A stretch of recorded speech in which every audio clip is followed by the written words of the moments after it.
செங்கல்பட்டு மாவட்டம் ஊரப்பாக்கத்தில் தனது வாடகை கடையில் மின் இணைப்பை துண்டிக்கப்பட்டதை கண்டித்து 70 வயது மூதாட்டி மின்வாரிய அலுவலகத்தின் முன் தர்ணா போராட்டத்தில் ஈடுபட்டார்.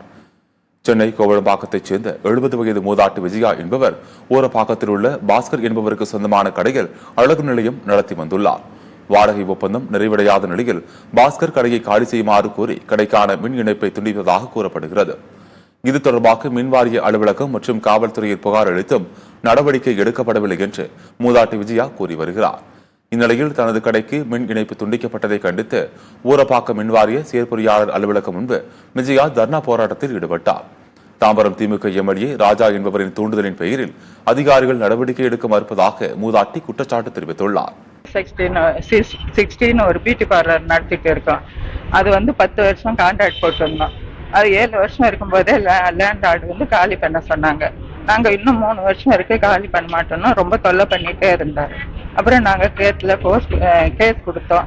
உடனே இபியை கட் பண்ணிட்டாரு. இபிக்காக நாங்க அலையிறோம். இபிலயும் அவங்க ஒரு ரெஸ்பான்சிபிளும் கொடுக்க மாட்டேங்கிறாங்க.